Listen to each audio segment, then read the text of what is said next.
Beer என்னண்ணா இருக்கு? Number 1 number 170 ரூபா. 170 பீர் கூலிங் ஆம்சல் இருக்குண்ணா.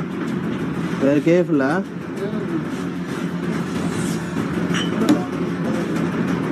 இருக்குண்ணா.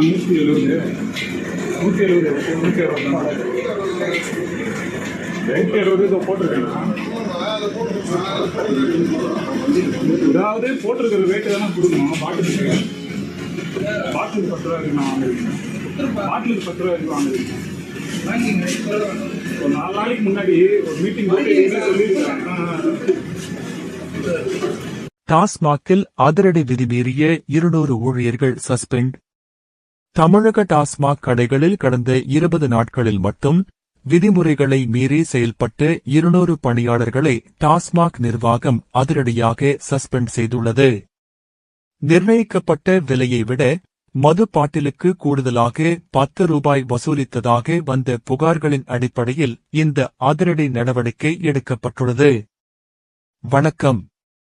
தமிழகத்தில் உள்ள டாஸ்மாக் கடைகளில் மது பாட்டில்களுக்கு நிர்ணயிக்கப்பட்ட விலையை விட கூடுதலாக பணம் வசூலிக்க கூடாது என்று டாஸ்மாக் நிர்வாகம் ஏற்கனவே கடுமையான உத்தரவை பிறப்பித்திருந்தது. இந்த உத்தரவை மீறி பாட்டிலுக்கு 10 ரூபாய் கூடுதலாக வாங்கும் ஊழியர்கள் மீது கடுமையான ஒழுங்கு நடவடிக்கை எடுக்கப்படும் என்றும் எச்சரிக்கப்பட்டிருந்தது. இந்த நிலையில் தமிழகத்தின் பல்வேறு பகுதிகளில் இருந்து டாஸ்மாக் கடைகளில் கூடுதலாக 10 ரூபாய் வசூலிக்கப்படுவதாக பொதுமக்கள் தரப்பில் இருந்து தொடர்ந்து புகார்கள் வந்தன. குறிப்பாக சமூக ஊடகங்களில் பொதுமக்கள் பலரும் டாஸ்மாக் ஊழியர்களுடன் வாக்குவாதத்தில் ஈடுபடும் வீடியோக்கள் வெளியாகி மிக வேகமாக வைரலாகின. இந்த வீடியோ ஆதாரங்கள் மற்றும் புகார்களின் அடிப்படையில் டாஸ்மாக் நிர்வாகம் தீவிர ஆய்வு மேற்கொண்டது. இந்த ஆய்வில் முறைகேடுகள் உறுதி செய்யப்பட்டதை அடுத்து கடந்த 20 நாட்களில் மட்டும் 200க்கும் மேற்பட்ட டாஸ்மாக் பணியாளர்களை நிர்வாகம் சஸ்பெண்ட் செய்து அதிரடி நடவடிக்கை எடுத்துள்ளது.